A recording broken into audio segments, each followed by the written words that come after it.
Bonjour à toutes et tous et bienvenue pour ce premier webinaire de la section médecine psychosomatique de l'Association française de psychiatrie biologique et neuropsychopharmacologie en partenariat avec la SFETD qu'on accueille avec plaisir, Société française d'études et de traitement de la douleur, donc un webinaire tourné vers des approches intégratives autour de la question de la douleur, de la souffrance et des déterminants psychiques et biologiques et intriqués dans cette section de médecine psychosomatique. Et donc, sans tarder, je donne la parole à la professeure Mathilde Horn, qu'on a aussi la grande joie d'accueillir dans cette co-animation de la section médecine psychosomatique de l'FPBN. Mathilde est professeure de psychiatrie de l'adulte au CHU de Lille et responsable de la psychiatrie liaison là-bas.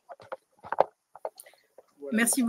Merci beaucoup Jean-Christophe. C'est avec grand plaisir que je rejoins cette section médecine psychosomatique. Et donc, je vais co-animer ce webinaire aujourd'hui qui va nous parler des liens forts qui existent entre douleur physique et souffrance psychique. Et nous aurons à cette occasion 3 communications qui s'enchaîneront. Donc, la première sur douleur chronique et conduite suicidaire, ensuite douleur et dépression, et puis les stratégies psychothérapeutiques chez le patient douloureux. Alors, je vous rappelle que vous pouvez sans difficulté rejoindre la FPBN et adhérer à l'association, et que pour les membres de la FPBN, des attestations de présence de ce webinaire seront disponibles uniquement pour les membres de la FPBN. Nous allons entendre les communications de manière successive, sans possibilité d'intervention. Néanmoins, vous avez un chat sur lequel vous pouvez poser vos questions et nous sélectionnerons et essaierons de répondre à la majorité des questions en fin de communication. Donc, pour commencer ce webinaire, je vais tout de suite rendre la parole au professeur Jean-Christophe Chauvet, qui est donc psychiatre au CHU de Dijon, chef de service de psychiatrie de l'adulte, et qui a cofondé avec professeur Cédric Lemoine, qui s'excuse de son absence aujourd'hui, cette section médecine psychosomatique et qui l'a fait vivre déjà depuis plusieurs années, qui va aujourd'hui nous parler de douleur et dépression. Et donc, Jean-Christophe, je te donne la parole. Merci beaucoup Mathilde. En effet, on va commencer par une thématique un peu dure, mais une thématique malheureusement tellement importante, trop fréquente, la question des conduites suicidaires en santé en général. Je vous invite, pour aborder le sujet, à lire cette revue très récente, francophone, de l'équipe de Philippe Courtet, notamment sur le caractère transdiagnostique des idées et conduites suicidaires, et qui dit donc transdiagnostic, dit probablement voilà, des questions intégratives. Et pour cela, par exemple, je peux m'appuyer sur ce schéma peut-être un peu barbare, mais qui se base sur une étude d'association pangénomique et qui, à partir d'identification de polymorphisme, a pu établir des scores polygéniques qui suggéraient un lien génétique entre différents troubles et les conduites suicidaires. Quand les histogrammes sont rouges, l'association est inverse. Quand les histogrammes sont verts, l'association est positive. Et vous pouvez voir vers la droite qu'en rouge, vous avez la douleur chronique et puis même la douleur, la lombalgie, qui est significativement associée, enfin en tout cas au risque de décès par suicide, de la manière que juste à côté, vous avez les maladies coronariennes au même niveau qu'au milieu de cette étude de la dépression. Donc la question des conduites suicidaires peuvent être liées à beaucoup de phénomènes de santé en général. C'est illustré, peut-être une autre manière d'illustrer, mais de se dire que la question du passage à l'acte suicidaire, c'est parfois un warning qui va passer par une consultation chez le médecin généraliste. Et donc, on s'appuie sur cette étude rétrospective à partir de données médico-économiques chez les patients donc, décédés par suicide, et donc qui était publié par l'équipe notamment de Fabrice Jolland, et donc montrer que, vous voyez, par exemple, dans la semaine qui suit un geste suicidaire fatal, un tiers des patients voient un professionnel de santé en général. 60%, 61% dans le mois qui précède le décès par suicide, 81% dans les 90 jours précédents. Donc, la porte d'entrée peut-être du warning suicidaire, c'est la santé physique. Et parmi elles, peut-être la douleur. Là, c'est une grosse étude de cohorte taïwanaise. Des patients souffrant de schizophrénie, plusieurs milliers de patients souffrant de schizophrénie étaient suivis et le sous-groupe qui s'était donné la mort avait été étudié et on voyait que 3 mois avant le passage à l'acte fatal suicidaire, eh bien, il y avait un certain nombre de comorbidités, naturellement les comorbidités psychiatriques tout en haut, d'autres comorbidités cardio-métaboliques, mais en bas, vous voyez la gastralgie, l'ulcère, donc la douleur gastrique potentiellement comme un signe d'alerte avant un geste suicidaire.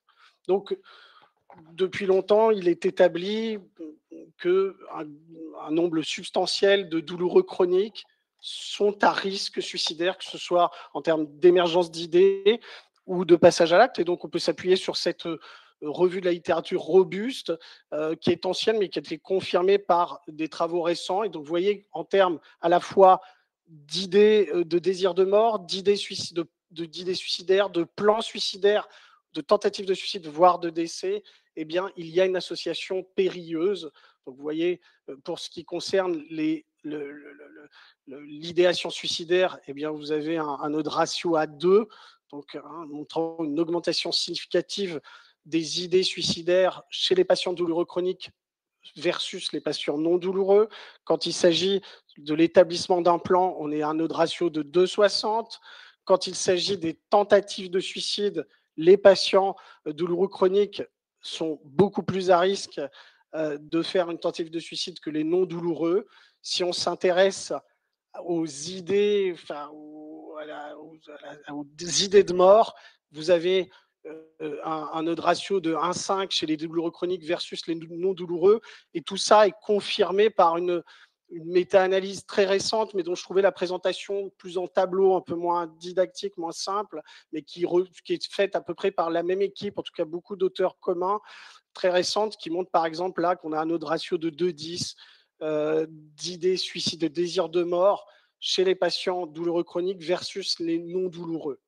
Et ce que disait ce travail, c'est que si on s'intéressait au type de douleur, souvent ce qui apparaissait, c'était la migraine, la fibromyalgie et les douleurs gastriques. Et effectivement, quand on s'intéresse à la migraine, il y a des travaux qui montrent que les patients migraineux, et c'est une pathologie ultra fréquente, les migraines, eh bien, on a une augmentation substantielle, voilà, 30% de l'émergence d'idées suicidaires. Si on s'intéresse à la fibromyalgie, une assez grosse étude qui essayait d'appréhender les liens entre la fibromyalgie et les causes de décès en général. Eh bien, vous voyez que si la fibromyalgie dans le tableau ne semble pas associée à une surmortalité de toute cause, si l'on s'intéresse à la mortalité suicidaire, vous voyez que, en revanche, l'odds ratio est très très élevé, avec ici un chiffre de 5,39. Alors, ce sont des études, ces méta-analyses souvent rappellent qu'il y a une hétérogénéité, parce que les études sont un peu disparates. Néanmoins, je pense qu'il y a une concordance illustrant, validant le surrisque significatif de suicidalité chez les patients souffrant de douleurs chroniques. Quand on parle de suicide, conduite suicidaire, on s'intéresse au sommeil. Le sommeil, les perturbations du sommeil sont souvent associées à une augmentation du risque suicidaire. C'est vrai encore chez les patients douloureux chroniques. Dans une étude chez les patients décédés, on a regardé dans les 10 mois précédents et on les a comparés à des contrôles si la douleur chronique avait été associée au suicide. C'est le cas, mais selon aussi une médiation indirecte via les troubles du sommeil. Donc, nous incitons probablement peut-être chez les patients douloureux chroniques à questionner cette problématique. Je ne vais pas m'étendre car le professeur Xera va parler de dépression, mais parler de conduite suicidaire sans aborder la dépression, c'était peut-être difficile, et donc de s'appuyer sur un travail très récent de 2024, une étude aussi donc génétique, une randomisation mendélienne qui est quand même extrêmement robuste sur le niveau de preuve. Eh bien, vous voyez que là, d'une part, on retrouve un lien génétique fort entre la douleur chronique et les tentatives de suicide. Alors, les résultats étaient présentés avec des odds ratios inversés, donc logarithmiques. Donc, c'est pour ça que j'ai corrigé en rouge l'odd ratio réel. Donc, vous voyez, un surrisque de 67% qui passe quasiment à 100% quand on évoque le risque de décès par suicide chez les patients douloureux chroniques à partir de cette étude-là. Et le travail cherché aussi à explorer la médiation que peut faire la dépression caractérisée, eh bien, vous voyez qu'effectivement, de la douleur chronique à la tentative de suicide, de la douleur chronique au décès par suicide, eh bien, la dépression caractérisée peut en constituer un facteur médiateur péjoratif et préoccupant. Donc, pour résumer, bien sûr, dans le cadre du risque suicidaire, nous sommes invités, et c'est hautement complexe, un geste hautement mal prédictible, mais à toujours s'appuyer sur l'exploration de facteurs de risque habituels, proximaux, distaux, les caractéristiques personnelles, historiques, les troubles mentaux, évidemment la dépression en premier lieu, sans oublier les antécédents de traumatisme. Je n'ai pas le temps d'en parler, mais du trauma à la douleur et à la suicidalité, il y a un lien qui est exploré par plusieurs équipes. Et puis donc, si on s'intéresse vraiment à la douleur proprement parlée, le type de douleur chronique, et on a vu que voilà, suivant les pathologies, peut-être qu'il y a des spécificités, le caractère chronique, la qualité de vie et sans doute Anne pourra nous en parler, peut-être le profil psychique, la pensée catastrophique, les défauts de coping, etc. Parler de psychosomatique, c'est s'intéresser aussi aux phénomènes psychiques et donc effectivement de la douleur chronique aux conduites suicidaires, il y a certainement cette douleur, cette psychique, cette douleur morale, douleur psychique puissante qui donne un désarroi très fort, qui peut aller justement non pas à vouloir choisir un chemin, mais plutôt à échapper à la douleur, à cette psychique, comme à échapper à la douleur physique. Et on retrouve ensuite bien, des éléments qu'on retrouve en suicidologie, des modèles de Joyner ou de Klonsky, avec ce sentiment d'être un poids, ce sentiment frustré d'appartenance, de ne plus être en lien, de ne plus avoir de lien avec la société.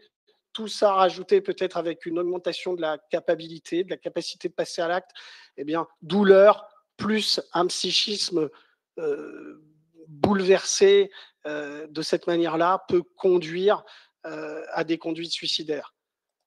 Nous sommes sur un webinaire de psychosomatique, donc les choses sont intriquées. Je vais aller vite, mais on sait depuis longtemps, Naomi Eisenberger nous a montré dans les années 2000 combien l'exclusion sociale pouvait activer des zones spécifiques telles que le cortex singulaire antérieur, l'insula, qui sont aussi des zones telles que le montre cette étude, qui sont aussi recrutées dans la douleur physique. Donc très probablement, il y a aussi un overlap vraiment psychosomatique au niveau du cerveau entre les zones stimulées par la douleur physique ou par la douleur psychique, pouvant conduire à l'exclusion. Et c'est ainsi que, du point de vue biologique, des phénomènes inflammatoires, des phénomènes de perturbation de la voie de la sérotonine via la voie des kynurénines sont mises en jeu, et vous voyez apparaître ce nom qui est la kétamine, qui est un antalgique, n'est-ce pas, une anesthésique utilisée dans les centres antidouleurs, mais aussi utilisée dans les centres de suicidologie à Lille, à Paris, à Montpellier ou Dijon, donc avec certainement une double action, une action peut-être voilà, sur la biologie et aussi sur la douleur. Et il y a des travaux majeurs, tels que cette étude publiée dans le British Medical Journal of Medicine, donc où la kétamine, chez des patients souffrant de maladies mentales et hautement suicidaires, instillée à 2 reprises en 24 heures, a été associée à une réduction majeure des idées suicidaires. Et vous voyez que cette réduction s'est poursuivie dans le temps, suggérant bien des liens étranges entre douleur physique et douleur psychique et l'utilisation donc d'antalgiques dans la relève, enfin l'amélioration de la douleur physique et de la suicidalité. Parler enfin des conduites suicidaires, c'est quand même être logiquement se sentir obligé d'aborder les questions de prévention, hein, et chez les patients douloureux chroniques, bien évidemment, il faudra aussi appliquer ce que l'on connaît en termes de haut niveau d'évidence, à savoir la première chose, l'éviction, la restriction d'accès aux moyens létaux, et puis le maintien du lien, hein, car je pense que c'est vraiment quelque chose d'extrêmement précieux et qui peut passer par différents dispositifs, différentes briques que nos amis lillois connaissent très bien, comme les Montpelliérains, nos amis lillois instigateurs des dispositifs vigilance 3114 qu'il convient de transmettre à tous nos patients. Et naturellement, premier grand moyen sans doute de traiter, enfin de prévenir les gestes suicidaires, c'est le traitement de la dépression, à la fois du point de vue pharmacologique, psychopharmacologique et en psychothérapie. Et ça me permet tout simplement de faire le lien avec le prochain orateur, le professeur Éric Serra, que j'invite à monter sur scène pour aborder les questions de la dépression. Et voilà, professeur Éric Serra, qui est médecin psychiatre, professeur de la médecine de la douleur au CHU d'Amiens et également président de la Société française d'études et de traitement de la douleur, qu'on a vraiment grand plaisir d'accueillir. Je vous remercie de votre attention et je laisse la parole à Eric. Bien, bonjour à tous, merci à Jean-Christophe pour cette première présentation très référencée autour des conduites suicidaires et des liens avec les comorbidités somatiques, en l'occurrence qui nous intéresse aujourd'hui, la douleur, avec un exemple, moi, qui m'est très familier, qui est celui de la fibromyalgie. Mon propos aujourd'hui sera plus centré peut-être sur les aspects thérapeutiques, après avoir rappelé aux uns et aux autres, selon le public présent, notamment la notion de douleur, des liens d'intérêt avant toute intervention en public. Et je signalerai sur cette diapositive, qui est une diapo de présentation, que je suis également responsable d'une commission de qualité de vie des étudiants en santé, qui a aussi la fonction difficile, on le sait en ce moment, d'accompagner les étudiants en santé à une période, depuis 2020, on le sait, les jeunes, et en particulier les étudiants, sont en souffrance accrue, plus de dépression, plus de souffrance, plus d'idées suicidaires, probablement aussi peut-être plus de plaintes somatiques. Mon plan est assez simple. Un petit mot sur la douleur, dont on a déjà commencé à parler avec Jean-Christophe. Cette douleur, c'est une expérience à la fois sensorielle et émotionnelle. Elle est rattachée au corps. On est là dans une définition internationale. La subjectivité est d'emblée admise dans ce milieu. L'expert de la douleur, c'est celui qui l'endure, quelles que soient les circonstances, quelle que soit la participation physiologique, somatique, psychologique, comportementale de cette expérience désagréable. C'est un symptôme parmi les plus fréquents, peut-être le plus fréquent en médecine quotidienne. C'est intéressant à savoir, c'est la première priorité des patients hospitalisés, même si le terme de douleur chez les patients hospitalisés recouvre en fait l'ensemble des souffrances du corps et de l'esprit, mais c'est ainsi. C'est très important aussi la première priorité des patients concernés par des maladies chroniques. La douleur dans sa forme chronique, c'est-à-dire cette douleur qui se développe pendant au moins 3 mois sur une année écoulée, concerne jusqu'à 30% de nos concitoyens. C'est considérable. Ça ne veut pas dire que 30% de nos concitoyens soient cloués au lit par cette douleur, mais elle est là, elle est présente, elle a un impact sur leur vie. Alors pourquoi on en parle de plus en plus ? D'une part, parce qu'il y a un désagrément, c'est une pression des usagers relayée par les journalistes et les politiques depuis maintenant une trentaine d'années, mais parce qu'on s'est permis cette insistance ou ce focus sur la douleur dans notre société, parce que il y a eu des progrès. Il y a eu des progrès en termes de compréhension, des compréhensions des mécanismes neurophysiologiques subtils, très intriqués d'ailleurs, avec les mécanismes psychocomportementaux. En recherche fondamentale, parfois même on ne fait même pas la différence. Hein, c'est la compréhension d'une meilleure évaluation, alors certes fondée sur les propos du patient, mais c'est une évaluation qui tient compte également de toutes les conséquences que peuvent avoir la douleur dans la qualité de vie notamment, et les conséquences psychocomportementales, selon un modèle qui va bien à bon nombre d'entre nous, et notamment dans les maladies chroniques, qui est le modèle biopsychosocial, et progrès également en thérapeutique. On dit souvent qu'un des premiers progrès qui a été déterminant en termes d'attention thérapeutique de la part du corps sanitaire en France, c'est l'apparition tout simplement de la morphine à libération prolongée. On a été capable ce jour-là de remplacer un sirop dont personne ne connaissait la composition par un médicament à prendre matin et soir. Ceci dit, la morphine reste un médicament sous-utilisé parce que, nous le savons bien, elle est entourée d'un certain nombre d'inquiétudes, d'ailleurs très largement relayées dans notre société encore aujourd'hui.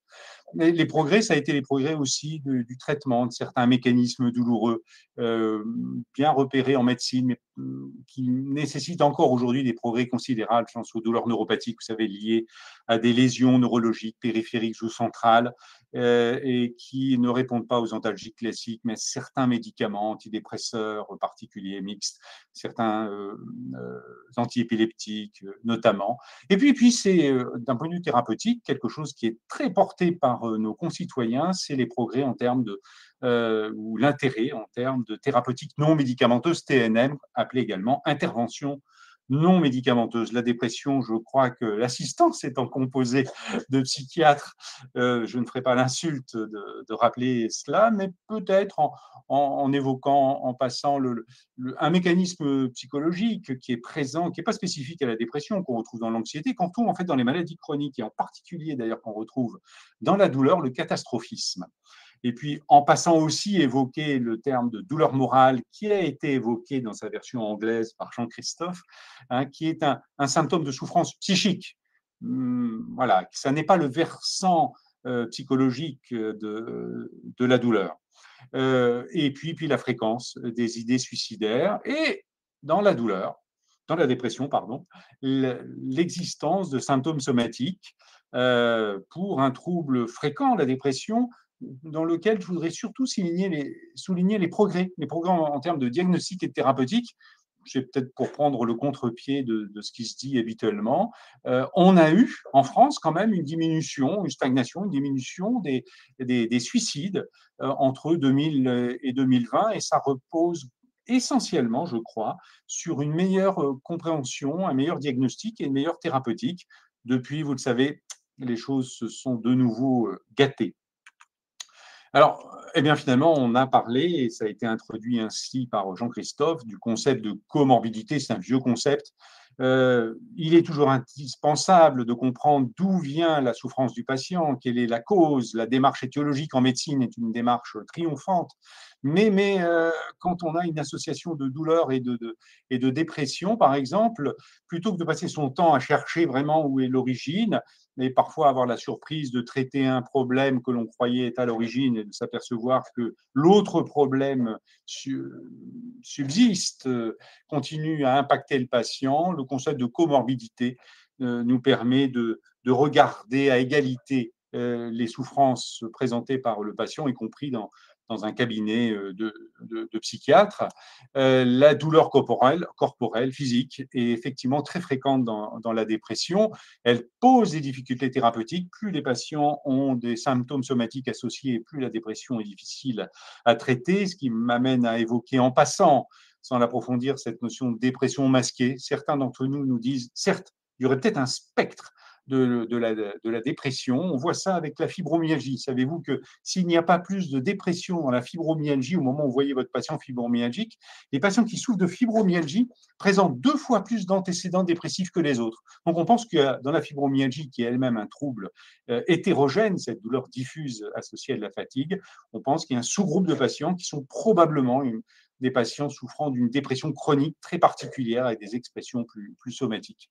Puis à l'inverse, quand on regarde la fréquence de la dépression dans la douleur, D'abord, on a des signes dépressifs qui sont habituels, qu'on retrouve même dans les questionnaires de la douleur et qui justifient l'utilisation assez fréquente.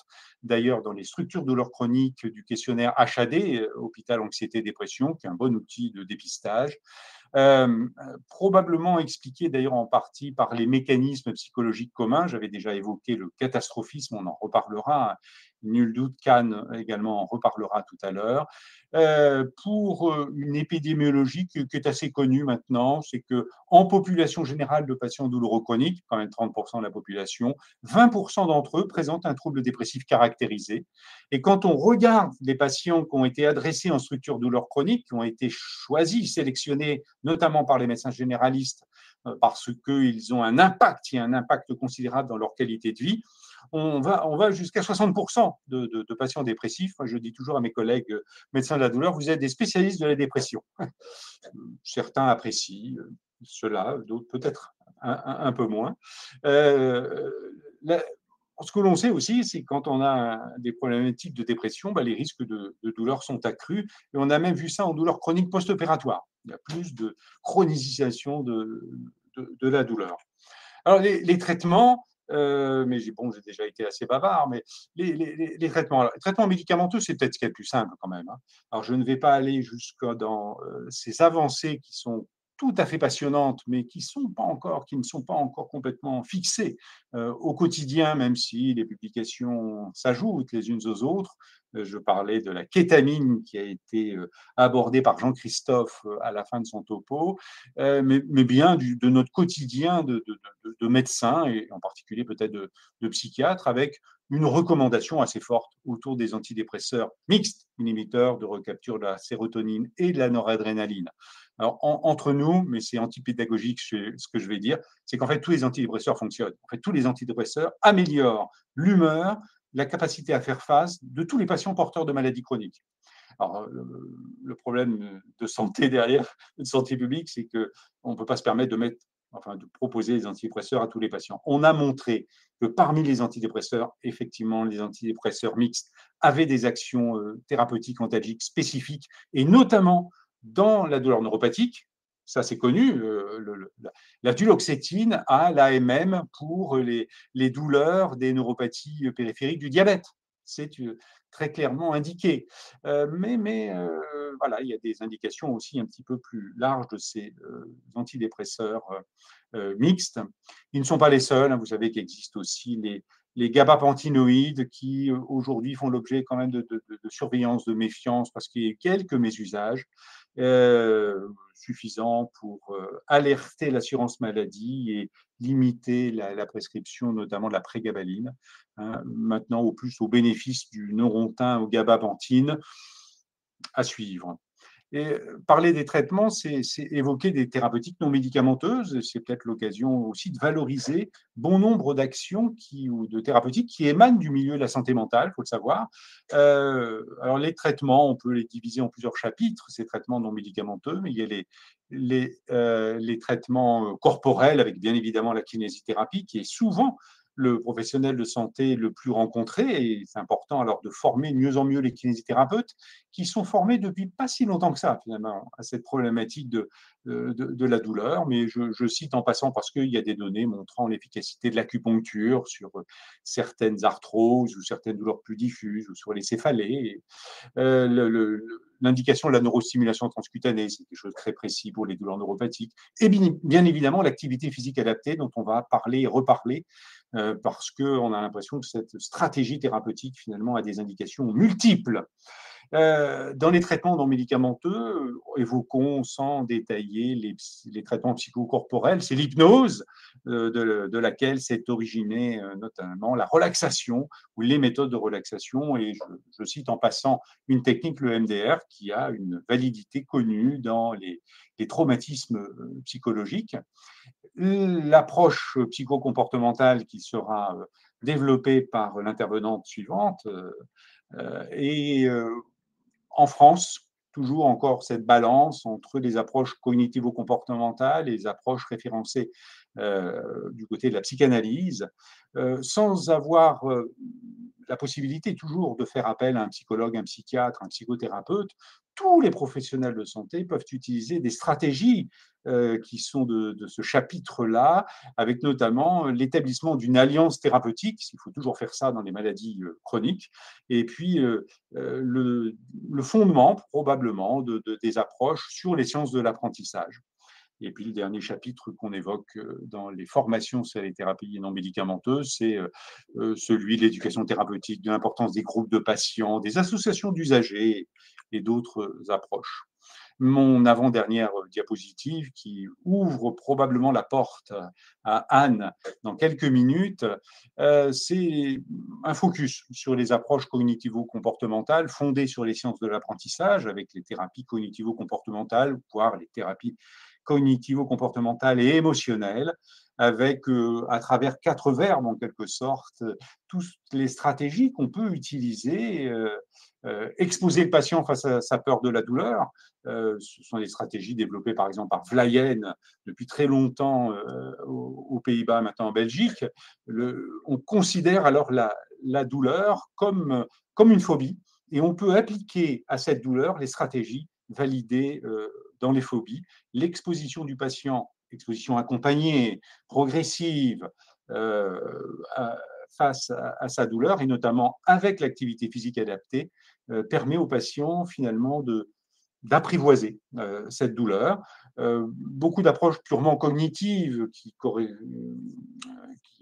sont notamment les corrections des erreurs cognitives, des interprétations erronées des patients qui ont parfois des croyances très très fortes, je ne vais pas m'en sortir, ou est-ce que cela n'est pas en rapport avec une maladie très très grave qu'on n'aurait pas diagnostiquée. Alors c'est un dialogue qui n'est pas toujours simple, mais on participe à cette correction des interprétations erronées. Et puis, avec des travaux plus récents, enfin qui dans les pays anglo-saxons remontent maintenant une vingtaine d'années quand même, on va chercher à réduire aussi ce catastrophizing, cette dramatisation, ce pessimisme, ce catastrophisme, ou les phénomènes qui y sont associés, je pense aux ruminations, à travers des stratégies que possèdent certains d'entre vous derrière vos écrans, devant nos écrans, les stratégies de pleine conscience, de méditation, bien évidemment la méditation, et puis un autre ensemble de stratégies avec les thérapies d'acceptation et d'engagement, thérapie ACT.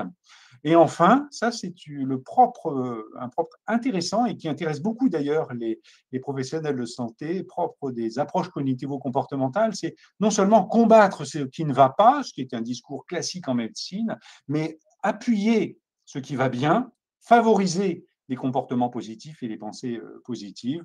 Ça rend d'ailleurs les relations avec les patients porteurs de maladies chroniques et de douleurs chroniques plus plaisantes.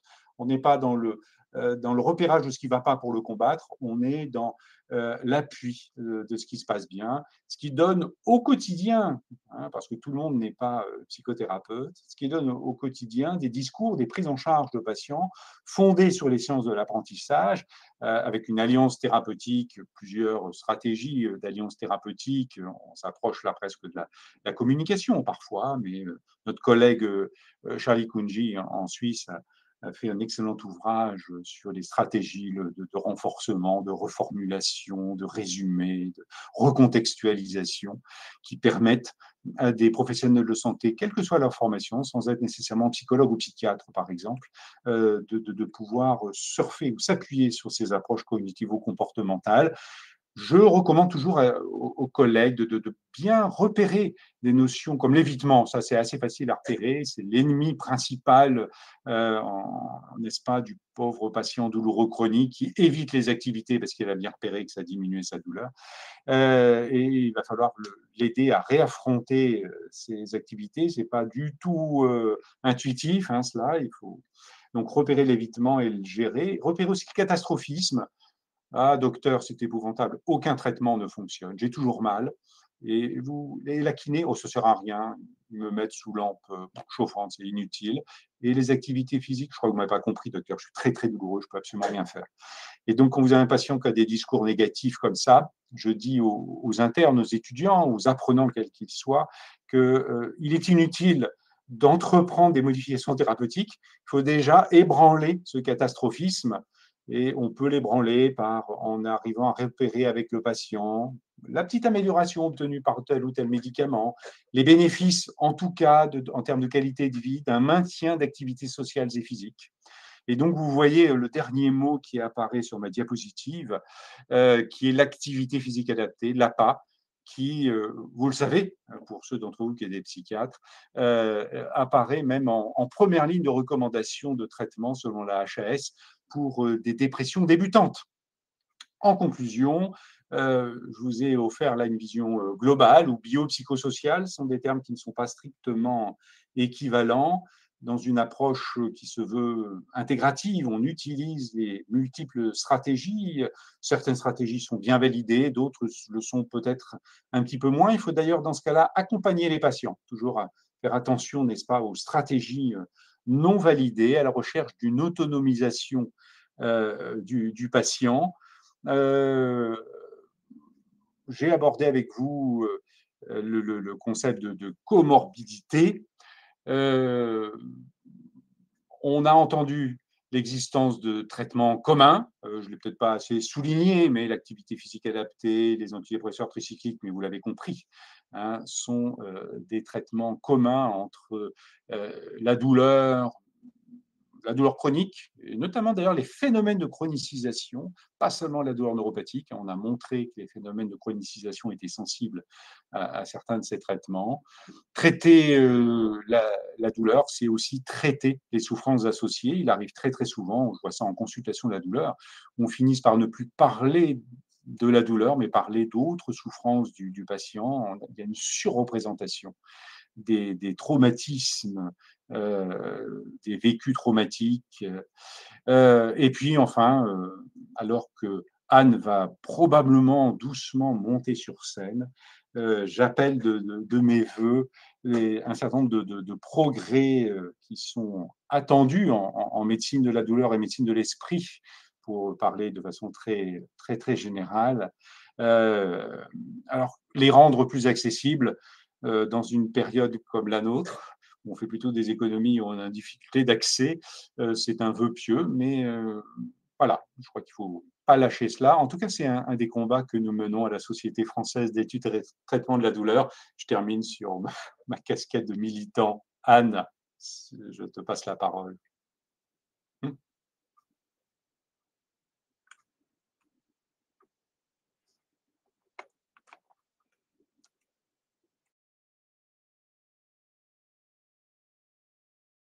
Anne, je pense que votre micro est coupé. Merci. Alors effectivement, merci beaucoup pour ces présentations et merci à la section de médecine psychosomatique de nous avoir invités avec la SFETD. On est vraiment ravis de pouvoir présenter des travaux et puis présenter tout ce qui est mis en place pour la prise en charge des patients douloureux, puisque comme vous l'avez vu, effectivement, on a beaucoup de patients douloureux qui présentent des troubles dépressifs. Alors, justement, je vais revenir très rapidement sur cette prévalence quand même qui présente bien le contexte, même si c'est assez alarmant. C'est qu'effectivement, on a une prévalence très importante de dépression, mais de dépression majeure chez les patients qui présentent des douleurs chroniques dans différents services. C'est-à-dire qu'on ne les rencontre pas seulement en centre d'évaluation et de traitement de la douleur, même si ces dépressions majeures sont diagnostiquées à 52% dans ces centres. On les retrouve aussi dans les services de psychiatrie. On les retrouve également dans les services dentaires, 85% dans les services dentaires, 38% dans les services de psychiatrie et même dans les services d'orthopédie, de rhumatologie, bien sûr, où ils sont assez fréquents. Donc, on parle bien de dépression majeure, hein, donc ce qui est quand même un diagnostic qui est alarmant, inquiétant et qui montre qu'on a besoin de développer des prises en charge, que ce soit dans les structures douleurs ou en dehors des structures douleurs, là où on rencontre en fait ces patients qui présentent cette symptomatologie dépressive. Et puis, ce que l'on connaît également dans la littérature, c'est que le nombre de symptômes, la durée, la gravité, le risque de dépression va augmenter à mesure que la douleur s'aggrave également. Donc, on voit bien cet effet cumulatif où finalement, plus la dépression est importante, eh bien, plus les symptômes de la douleur sont importants et vice-versa, puisque ces liens sont assez bidirectionnels entre la dépression et les troubles somatiques de la douleur. également une méta-analyse récente qui est sortie il y a quelques mois, qui date de 2025, qui me semblait intéressante parce qu'elle montre aussi des scores de prévalence importantes. On retrouve ici, je vous ai mis en rouge, en fait, des scores de dépression quand même de l'ordre de 39,3%. Et on retrouve surtout ici des scores de dépression majeure à 36%. Vous voyez que le différentiel, en fait, est assez faible, ce qui montre bien que nos patients dépressifs ne présentent pas juste des troubles dépressifs parce que ce serait difficile de vivre avec une douleur chronique, mais on est vraiment sur une symptomatologie difficile et comme vous l'ont montré le professeur Serra et le professeur Chauvet-Gélinier, en fait, on arrive très vite à des risques suicidaires et des patients en grande souffrance mentale. On retrouve également dans cette étude quelque chose qui me semble important en termes de type de douleur. On voit que la fibromyalgie arrive au premier plan et on retrouve également chez ces patients qui présentent encore une fois ces troubles dépressifs et de la douleur, en fait, on concerne en termes de pathologie, on est quand même davantage sur des pathologies avec des mécanismes nociceptifs qui arrivent également au premier plan. Et enfin, en Europe, eh bien, on est quand même de numéro 3. Hein, donc, c'est aussi quelque chose qui doit pouvoir nous intéresser et devoir solliciter vraiment ces difficultés actuelles qui doivent probablement être un problème de santé publique à régler, à prendre en charge avec beaucoup de sérieux. Alors, cette dépression est associée, comme je vous le disais, à de moins bons résultats de traitement de la prise en charge de la douleur, à un plus grand nombre de plaintes douloureuses, également à une intensité plus forte de la douleur, mais aussi à des crises beaucoup plus longues et à un risque plus élevé de non-rétablissement. Ici, on est sur l'idée en fait que la douleur peut être aussi un symptôme courant de la dépression. C'est ce que je vous disais quand je vous parlais de la bidirectionnalité. C'est-à-dire qu'on voit bien qu'il y a un lien très fort entre la dépression et la douleur, mais ce qui est plus difficile à faire sur le plan clinique, c'est d'aller évaluer ce qui relève d'une dépression qui aurait une forme plutôt somatique et ce qui relève d'une douleur chronique avec une comorbidité dépressive. Donc, c'est tout l'enjeu de l'évaluation puisque malheureusement, on se rend compte que cette question du diagnostic est parfois pas tout à fait bien réalisée et on passe à côté de prise en charge de patients qui ne seraient pas traités pour la dépression ou mal pris en charge pour la dépression. Donc, du fait de ce chevauchement et de cette question de cette bidirectionnalité, eh bien, on est quand même assez en difficulté au niveau clinique, malgré les échelles qui existent et les évaluations qui sont réalisées, notamment les évaluations pluriprofessionnelles en structure douleur chronique. Alors, qu'est-ce que nous avons comme type de thérapie? Je vais mettre un focus plutôt sur les thérapies cognitivo-comportementales, en particulier les thérapies de méditation, c'est-à-dire les thérapies qui utilisent la méditation en pleine conscience, pour vous présenter en fait des thérapies non seulement qui sont validées, mais pas seulement, des thérapies qui ont travaillé sur les ruminations dépressives et qui ont essayé de mettre en avant des mécanismes de la dépression sur lesquels on va travailler de manière privilégiée dans ces prises en charge. Alors, qu'est-ce qui existe?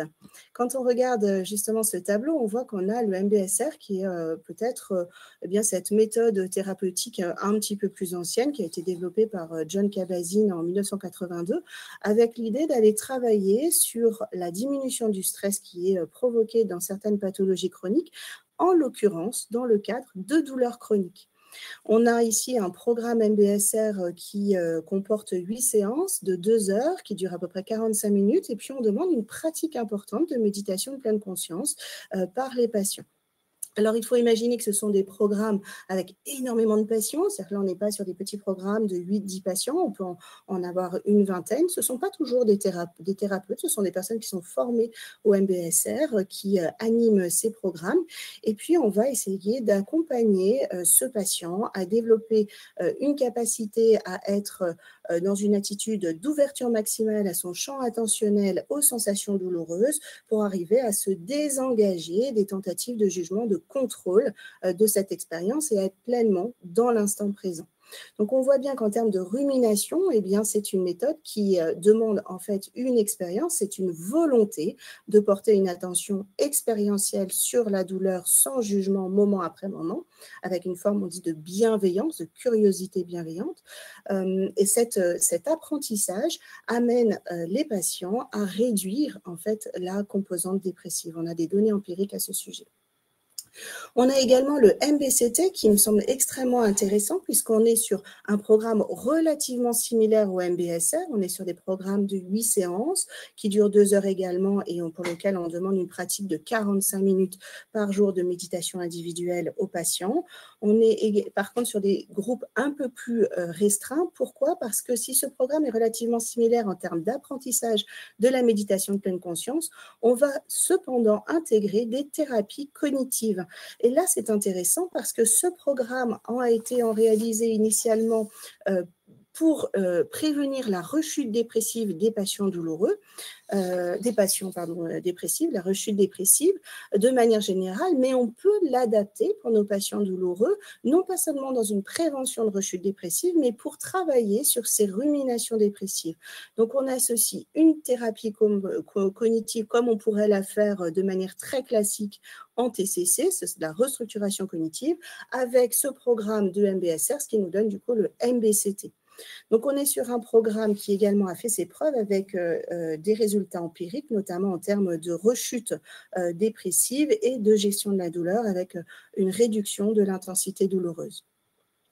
Enfin, on a d'autres interventions, ce qu'on appelle les MBI, qui sont ces thérapies de méditation de pleine conscience de 3e vague, puisqu'on sait que les TCC se sont développés par vagues successives avec cette dimension très cognitive, comportementale, et puis progressivement une intégration des processus émotionnels. La méditation de pleine conscience permet de travailler sur ces processus émotionnels et on a d'autres approches qui font partie du MBI, qui peuvent être par exemple le DBT, je ne sais pas si ça vous parle également, qui est une thérapie qui suit un programme extrêmement bien structuré et qui s'intéresse en fait aux patients borderline.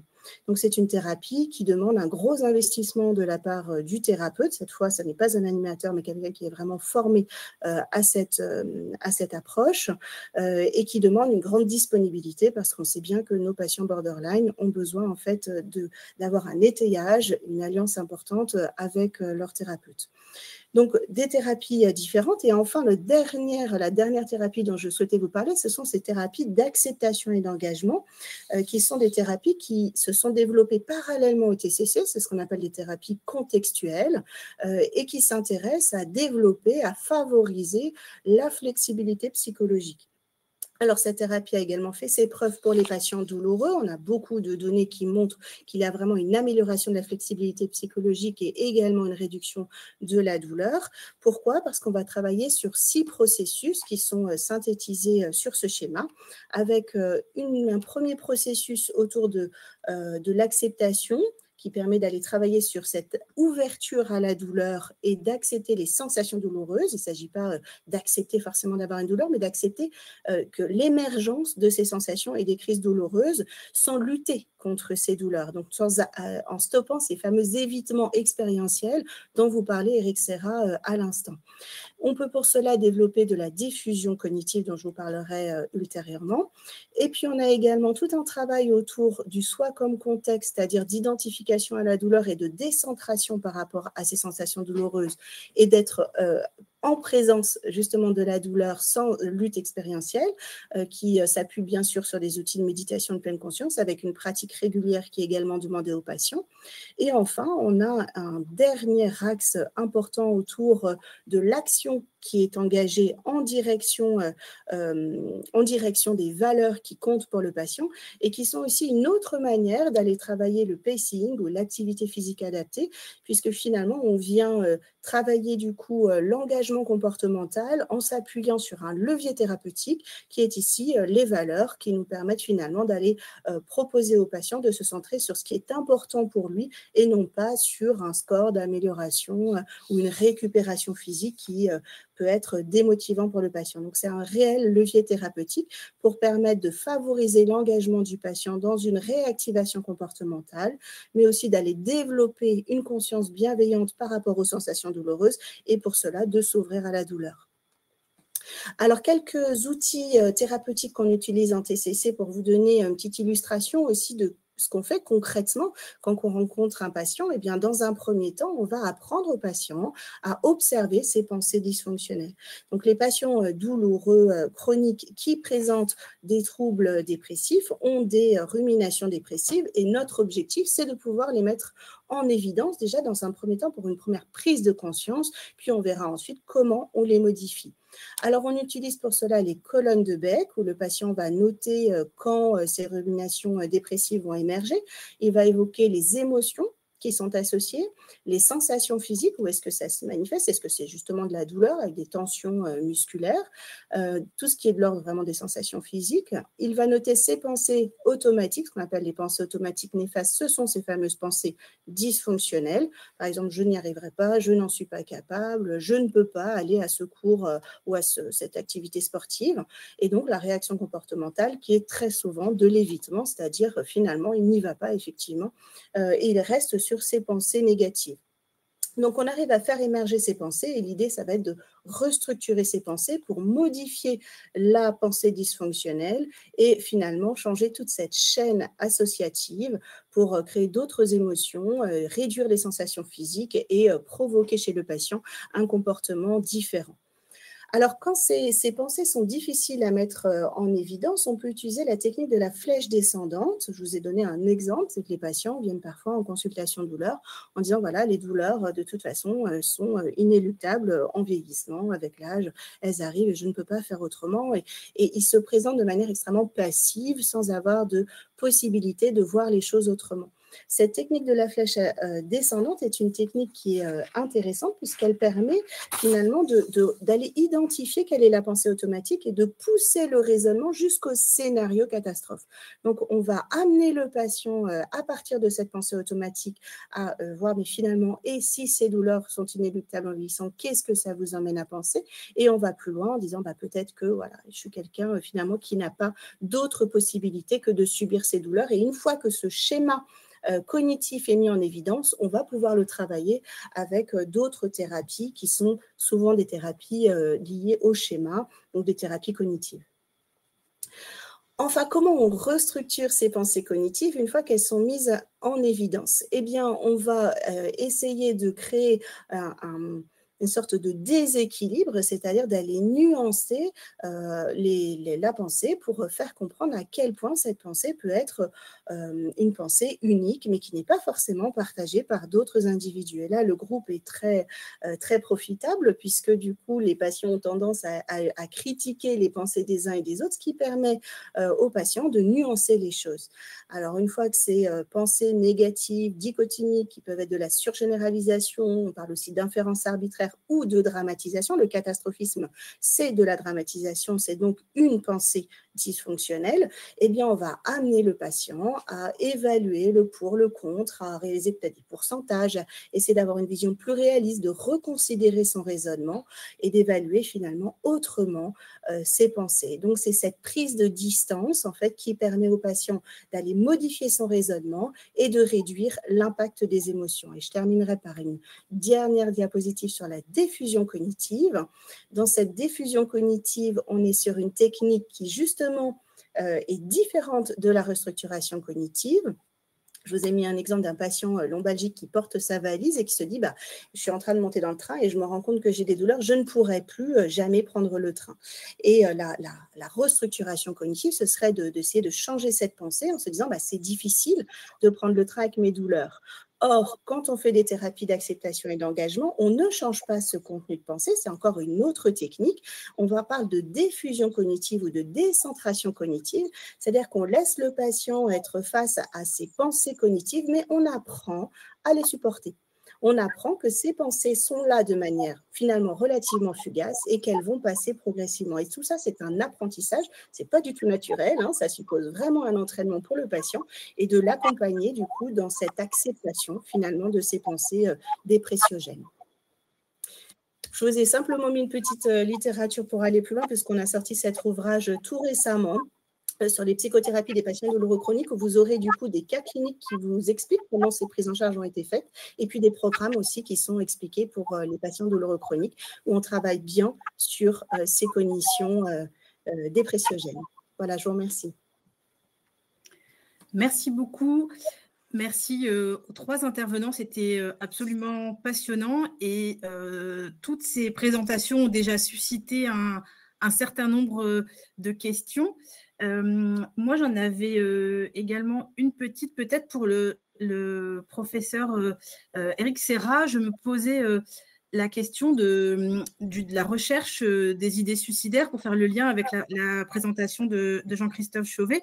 Est-ce que c'est quelque chose que vous recherchez de manière assez systématique chez les patients vus en consultation de la douleur, puisqu'on nous a montré qu'il y avait un lien qui était extrêmement important. Et je crois qu'en tant que psychiatre, on a tous vu un jour ces patients, et même plusieurs fois, qui ont fait des tentatives de suicide par ingestion médicamenteuse et qui nous disent « Docteur, je ne voulais pas mourir, je voulais simplement faire cesser la douleur », ce qui illustre parfaitement le lien fort entre la douleur et le risque suicidaire. Et donc, chez ces patients douloureux chroniques, est-ce que c'est des choses que vous recherchez de manière systématique avec des outils particuliers? La recherche devrait être systématique parce que toute souffrance appelle à s'inquiéter des conséquences de celle-ci dans la vie du patient, parce que les patients sont très souvent dépressifs et que l'évaluation de la dépression comporte une évaluation du risque suicidaire. Ça n'est pas si simple que cela, même dans un milieu où les médecins, les structures sont très, très attentives aux aspects psychologiques, comportementaux des patients. Aller au-devant d'une souffrance d'un patient, de sa douleur ou d'une maladie chronique, et l'interroger sur l'impact, est-ce que cela produit chez vous des idées noires, ou qui est le quotidien de ces structures-là, on s'aperçoit que c'est encore un progrès absolument indispensable à faire, alors qu'il y a une surreprésentation des idées suicidaires, encore plus d'idées suicidaires chez les patients douloureux chroniques.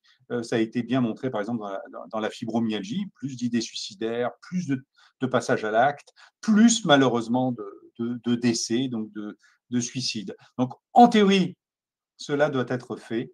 Alors, ça apparaît à travers quelques questionnaires, mais il n'y a pas de questionnaire de dépistage, c'est vraiment des questionnaires à propos de la dépression et avez-vous des idées suicidaires.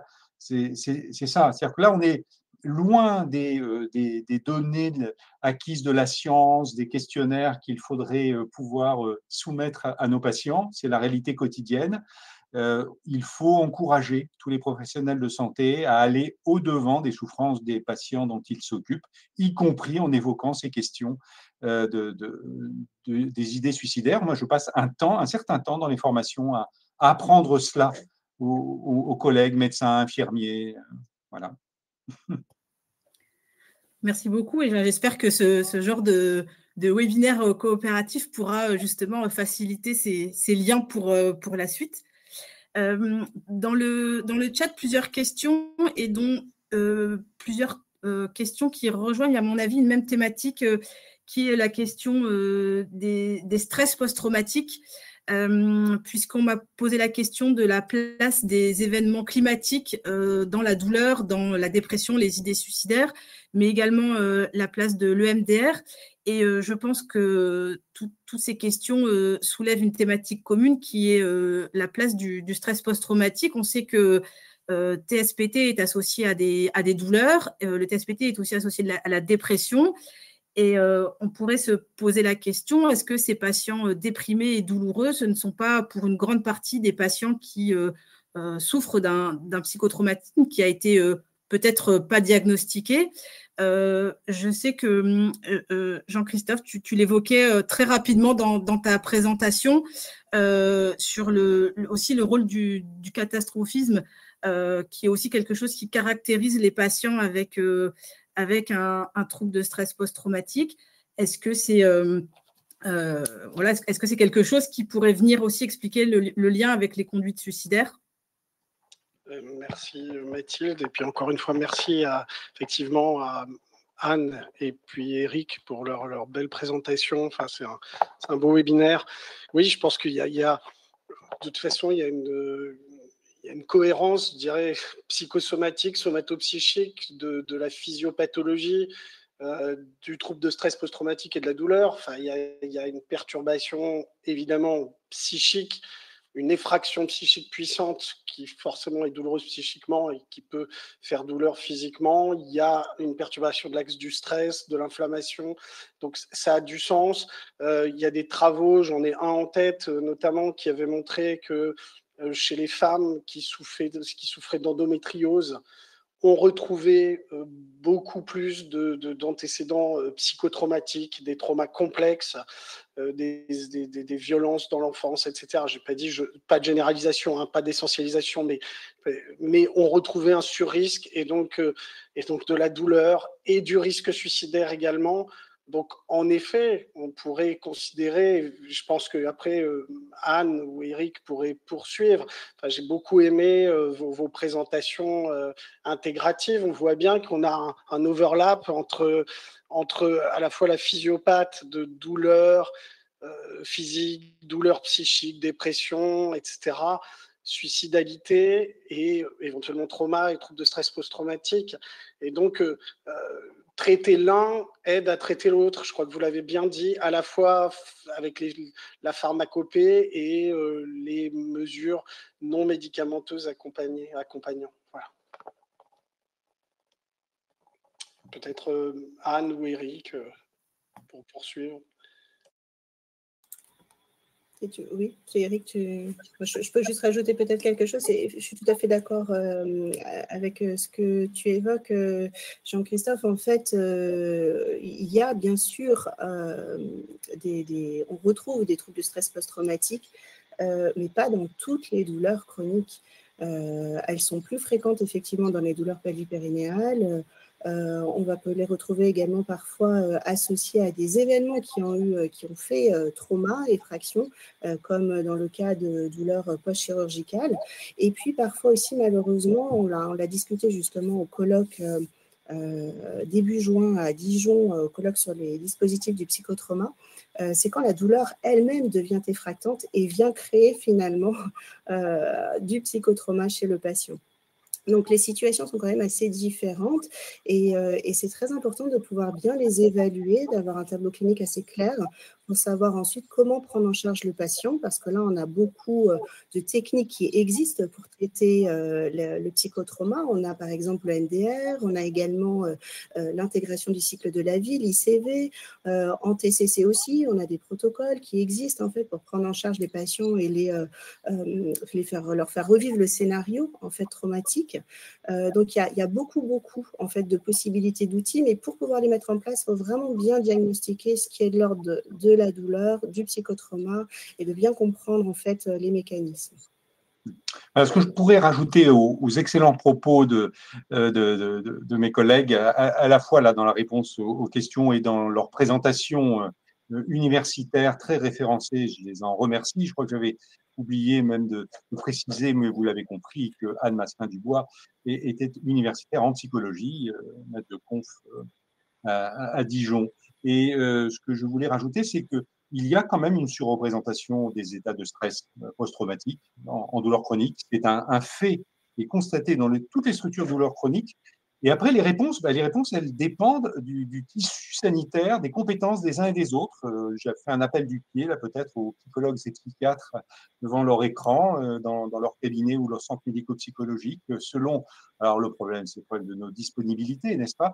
C'est-à-dire qu'il y a parfois, ces ressources existent en intra-hospitalier. Les structures de douleur chronique associent systématiquement des psychologues. Il y a toujours un psychologue. La formation du psychologue est variable. Minoritaires, ils sont à être formés aux approches cognitivo-comportementales. Ils sont quelques-uns, mais peu, à pratiquer le MDR.